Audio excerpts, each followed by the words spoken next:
Take two. Oh no. Alright. Are you okay? Yeah. You know when you just stop something and it just kills you? Hi everyone, welcome back to another video. So in today's video, we're going to do a little frequently asked questions Q&A session. We moved here 3 months ago to the southeast of Queensland, so our experiences are going to be based around that basically, so it might differ. From state to state. But yeah, so all the answers will be based on our experience so far moving from England to Australia. Why did you move to Australia? That's something we get asked quite a lot, to be fair, which I completely understand. Why did we move here?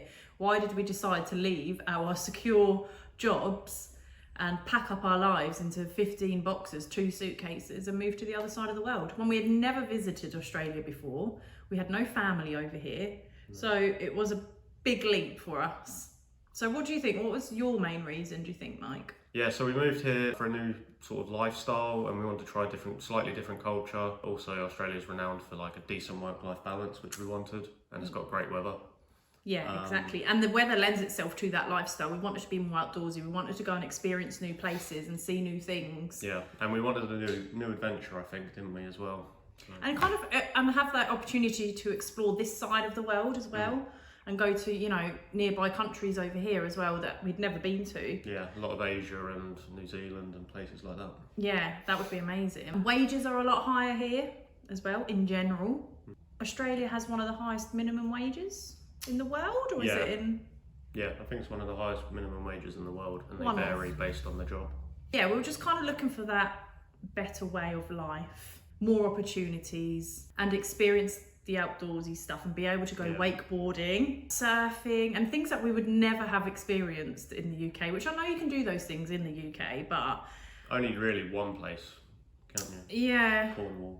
But with the nice weather, it's brilliant. You can just do that on a weekend if you wanted to. Yeah. Question number 2. What was the biggest challenge you faced after moving? I think we're both in agreement on this one, right? Should we say it after 3? 1, 2, 3. Family? Jobs. Oh, sorry, family. Sorry, family and friends. Obviously, that's always number 1, so I feel like that doesn't even have to be mentioned, but that is a fair point. Yeah, of course, missing family and friends and having that support network around you. Yeah. Or not around you as close anymore. You have to kind of build your own little support network. Definitely, especially when you have no one over here initially. It can feel very lonely. What I was saying was about jobs. So it's been really difficult to find jobs here. Yeah, now I'm panicking. And I feel like we've found jobs, luckily, but they are temporary, short-term contracts, which is not ideal when you're trying to set up, you know, a whole new life here. Yeah, it'd be nice to have that sort of secureness. Secureness, sorry. Sorry, security. Yeah, that's the one. Secureness. I love it. It sounds like a word, so it's my word. It's your word now, babe. But yeah, it would be nice to have permanent jobs, and then you don't have to worry as much about potentially finding the next one. And I feel like that's obviously, this is our experience, but Australia's great in terms of the fact that you can find a lot of casual work and temporary work, which is great if you're on a working holiday visa or you have no other kind of ties or responsibilities. But if you're looking for a permanent job, I find they're a lot harder to obtain. And I think it's a lot of like who you know out here rather than what you know, to a certain extent, with some jobs in some industries, not everywhere, just some.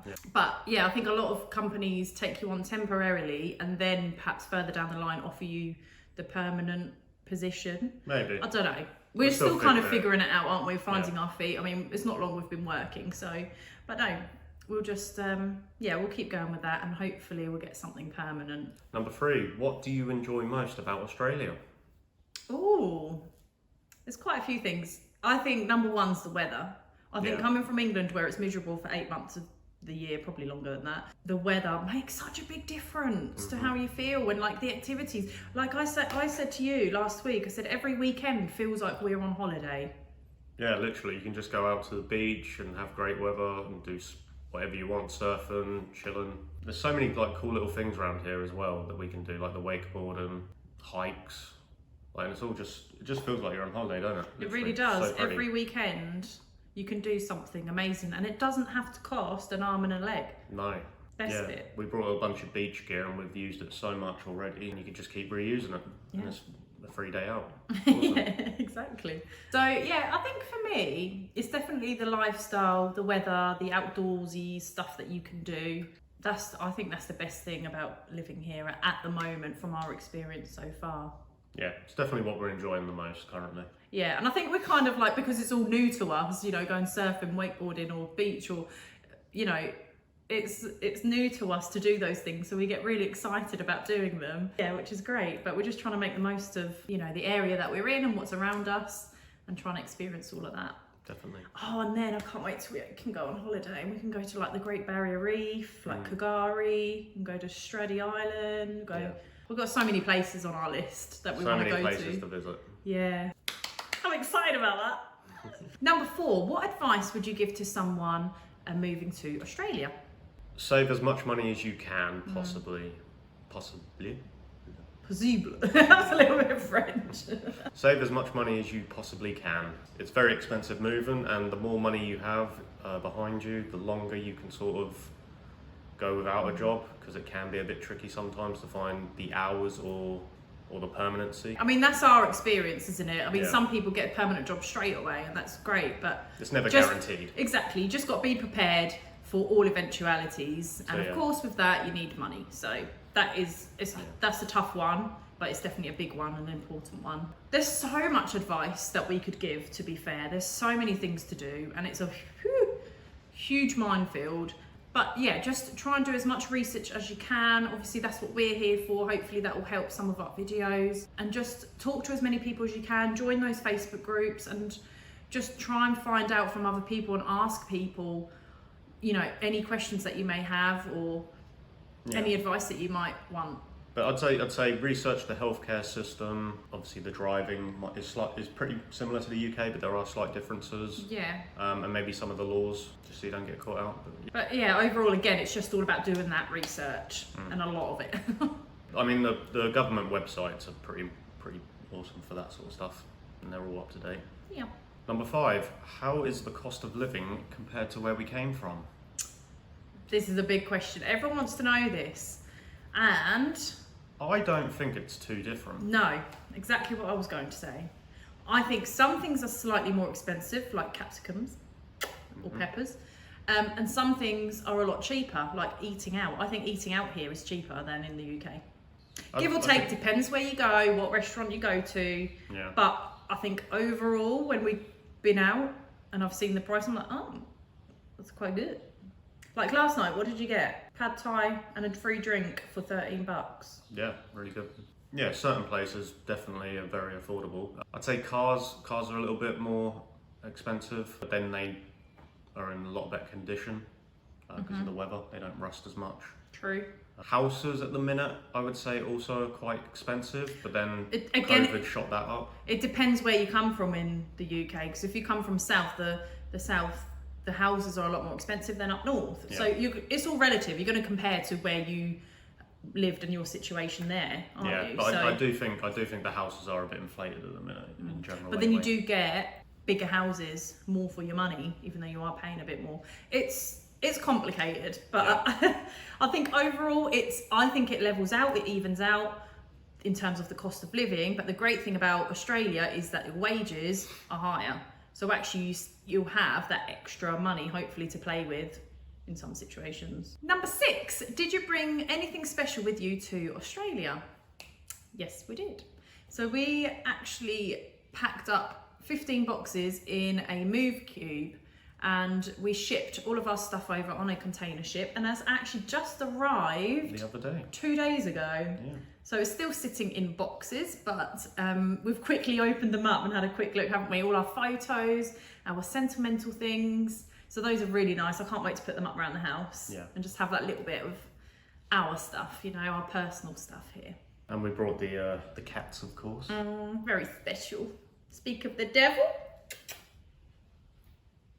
Hello, there was one there. Hello, sniffing my feet. Anyway, always distracted by the cats, aren't we? Always. Did we bring anything else that's special? Your computer? No, it's just meant. It's not special. Yeah, all the sentimental items and photographs and videos and keepsakes and things from holidays and all those lovely bits. Definitely worth getting that move cube just to bring those over, I think. Number 7, how do you manage homesickness? I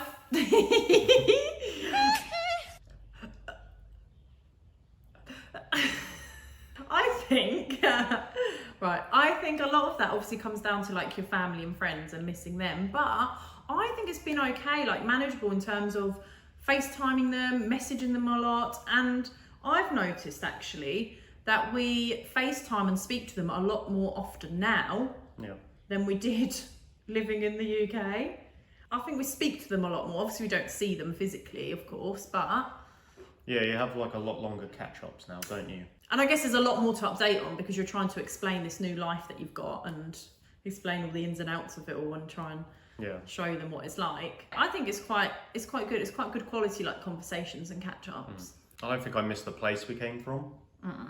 Just the people, once again. Yeah, I do not miss England just yet. The actual place itself. Yeah. And the weather and oh no, it's just not for us. I think the lifestyle here is just 100 times better. Yeah. So that's why I can see why people would be so torn, because that is a tough choice, isn't it? Like such a better country to live in terms of lifestyle and what it can provide you compared to having all your family and friends. It's like, yeah, that is tough. I completely understand like people being torn between the two. Luckily we've got FaceTime and everything like that, so it makes it a lot easier. Of course, Willow likes to make an appearance, as always. She always finds her way in when we're making these videos, doesn't she? Number 8, what do you think about Australian food and drink? So in terms of our shopping, weekly grocery shopping, I think it's pretty good. The quality. I think the fruit and veg is better quality. Oh, the fruit and veg is so much better. And you have better. fruit markets as well, where it's a lot cheaper and you get huge. Like there's a watermelon about... It was actually about that big, right? Like that. Oh yeah. It's like a big ball. It's a bit more round, yeah. For, what was it, 59 cents? Something like that, yeah. Which is about 30p. 30 pence. And yeah, it was crazy. But they're a lot cheaper here if you get fruit and veg from the farmer's market. It's better quality. But yeah, the snacks, I quite like the snacks here. I think they have their sugary drinks have a lot more sugar in, I found. But they're bigger, the cans. They are slightly bigger, yeah, but...